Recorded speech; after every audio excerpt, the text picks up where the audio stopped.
Now development of mesoderm और मीजोजेनेसिस। अब किसका डेवलपमेंट होगा? मीजोडर्म का। एक्टोडर्म का, एंडोडर्म का डेवलपमेंट पहले ही हो गया था गैस्ट्रुलेशन के प्रोसेस में। जब गैस्ट्रुला बना था एंड में, तब उसमें कितनी लेयर्स थी? 2 लेयर्स प्रेजेंट थी, एक्टोडर्म एंड एंडोडर्म। वो प्रोसेस हो गया गैस्ट्रुलेशन का। गैस्ट्रुलेशन के प्रोसेस के बाद बन गया गैस्ट्रुला। गैस्ट्रुला में फिर हुआ नोटोकॉड का डेवलपमेंट, नोटोकॉड बन गई। नोटोकॉड ने फिर सिग्नल दिया किसकी सेल्स को? एक्टोडर्म की सेल्स को, डॉर्सल सरफेस वाली, जिसकी वजह से जो एक्टोडर्म की सेल्स हैं वो डिफ्रेंशिएट हुई, प्लेट बनाई, ग्रूव बनाई, फिर क्या बना दी? न्यूरल ट्यूब बना दी। तो इस प्रोसेस को कहा न्यूरोजेनेसिस। इसके बाद में जो बनेगा वो बनेगा न्यूरुला, जिसके अंदर क्या प्रेजेंट होगी? नर्व कॉर्ड, या जो न्यूरल ट्यूब थी जिसको कह सकते हैं नर्व कॉर्ड है, वो प्रेजेंट थी। तो न्यूरोजेनेसिस के बाद बन गई नर्व कॉर्ड। ये न्यूरोलेशन की बात बन गई, नर्व कॉर्ड और न्यूरुला स्टेज आ गई। इससे फिर जब पूरे ही नर्वस सिस्टम का डेवलपमेंट होगा तब उसको कहेंगे न्यूरोजेनेसिस। इतना हो गया था। मीजोडर्म अभी नहीं बनी। मीजोडर्म कब बननी थी? मीजोडर्म बननी थी न्यूरुला स्टेज के बाद, यानी न्यूरोलेशन के बाद। अब न्यूरोलेशन हो गया, नर्व कॉर्ड बन गई। इसके बाद होगा मीजोडर्म का डेवलपमेंट। मीजोडर्म के डेवलपमेंट को क्या कहेंगे? मीजोजेनेसिस। तो ये प्रोसेस होगा मीजोजेनेसिस। अब मीजोजेनेसिस किससे होगा? कौन सी सेल्स बनाएंगी मीजोडर्म? तो जो इन्वोल्यूशन की प्रोसेस में अंदर जो सेल्स गई थी, अंदर घूम के गई थी जो सेल्स, बाहर की एनिमल पोल की जो सेल्स थी, या दोनों के बीच वाले ग्रे क्रेसेंट के नीचे वाली जो सेल्स थी, वो अंदर गई थी इन्वोल्यूशन के प्रोसेस में। वही सेल्स क्या बनाती हैं? मीजोडर्म का फॉर्मेशन कर लेती हैं। तो ब्लास्टोपोर के पार्श्व किनारों से एम्ब्रियो की अंदर धंसने वाली संभावित मीजोडर्म कोशिकाएं नोटोकॉड के प्रतीक और एक ठोस चादर या परत बनाती हैं।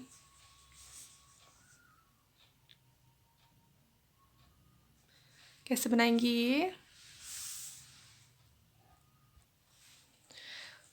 ये देखें अपन, अगर टीएस देखें एम्ब्रियो का, ये एम्ब्रियो का टीएस है।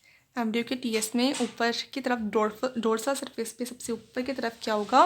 नोटोकॉड बनेगी। तो यहाँ पे बनेगी नोटोकॉड, जो होगी कैसी? होलो, बीच में से कैविटी है इसकी। इसके नीचे थी नोटोकॉड, नोटोकॉड थी सॉलिड। अब नोटोकॉड के बीच में जो इसके नीचे की तरफ एक कैविटी है, ये है आर्किन्टेरोन। आर्किन्टेरोन बन गई थी। इसके ऊपर थी नोटोकॉड, इसके ऊपर होगी नर्व कॉर्ड। नोटोकॉड ने सिग्नल दिया था तो नर्व कॉर्ड बन गई थी। इसकी तरफ थी न्यूरल क्रेस्ट सेल्स जो पेरिफेरल नर्वस सिस्टम बनाएंगी। ये वाली जो लेयर है, ये कौन सी लेयर है? एक्टोडर्म की लेयर है। ये वाली जो आर्किन्टेरोन को कवर कर रही है, ये कौन सी लेयर है? एंडोडर्म की लेयर है। इन दोनों के बीच में क्या बननी है? मीजोडर्म बननी है। तो कौन सी सेल्स बनाएंगी? जो इवोल्यूशन के प्रोसेस में अंदर जो सेल्स गई थी, उनमें से ही जो सेल्स हैं वो बनाएंगी मीजोडर्म बनाएंगी। कैसे बनाएंगी? स्टार्टिंग में तो क्या होता है, यहाँ पे आर्किन्टेरोन के दोनों तरफ, नोटोकॉड के भी दोनों तरफ, दोनों नोटोकॉड के दोनों तरफ और आर्किन्टेरोन के दोनों तरफ क्या प्रेजेंट होती है? शीत लेयर प्रेजेंट होती है। किसकी? मीजोडर्म की सेल की, संभावित मीजोडर्म, जो आगे जाके क्या बनाएंगी? मीजोडर्म बनाएंगी। तो ये स्टार्टिंग में सॉलिड होती है, या किसी किसी ऑर्गेनिज्म में ये कैसी होती है? सॉलिड होती है, ऐसी होती है। और किसी किसी में क्या होती है? पैचेस में होती है, बीच में कैविटी होती है और पैचेस में होती है। तो कैसी होती है किसी किसी में? फिर ये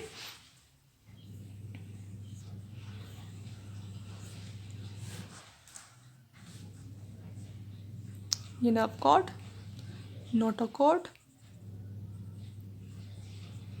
क्रेस्ट सेल्स, आर्किन्टेरोन,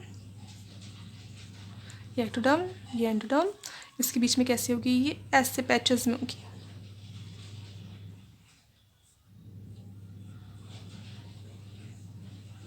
ऐसे थ्री पेयर्स होंगी, 1 2 3। अब इसमें सबसे ऊपर ही ऊपर वाला कौन सा होगा? एपिमेयर। सबसे नीचे ही नीचे वाला होगा हाइपोमेयर।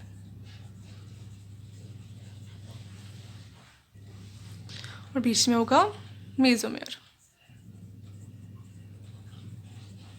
ऐसे 3 लेयर्स होती हैं। ये फर्स्ट लेयर होती है, ये सेकंड लेयर होती है, ये थर्ड लेयर होती है। 3 लेयर्स होती हैं मेसोडर्म की। सबसे ऊपर वाली एपिमेयर, फिर मेसोमेयर, फिर हाइपोमेयर। तो ये थी एक्टोडर्म, ये थी एंडोडर्म। दोनों के बीच में क्या फॉर्म हो गई? मेसोडर्म फॉर्म हो गई। ऐसे होता है फॉर्मेशन किसका? मेसोडर्म का।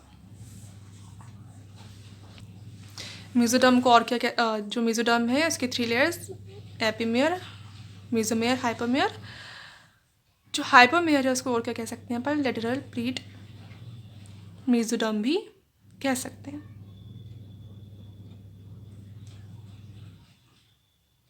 और मेसोमेयर को क्या कह सकते हैं, नेफ्रोटॉम भी कह सकते हैं। अब तीनों लेयर्स की फॉर्मेशन की बात क्या हो जाएगा, कितनी लेयर का हो जाएगा, जो एम्ब्रियो है वो 3 लेयर्स का बना हो जाएगा, इसलिए उसको कहेंगे एम्ब्रियो को ट्रिप्लोब्लास्टिक एम्ब्रियो। प्रत्येक ओर की एपिमेयर मेसोडर्म स्थूल होकर अनुप्रस्थ रूप में कोशिकाओं के खंडों में विभाजित हो जाती है, जिनको क्या कहते हैं, सोमाइट्स। तो ये जो सबसे ऊपर थी एपिमेयर जो थी वो क्या बना लेगी, सोमाइट्स बना लेगी। वो उसमें और पार्ट्स हो जाएंगे, उसकी पार्टीशन हो जाएगा और क्या बना लेगा, वो सोमाइट बना लेगा। जैसे मसल्स जो होती हैं आगे जाके वो मसल्स डेवलप करेगा फिर।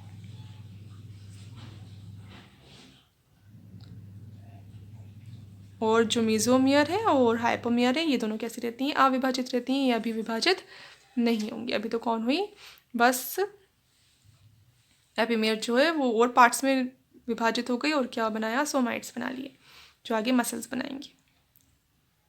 अब इसके बाद बनेगी सीलोम, जिसको पढ़ेंगे कल।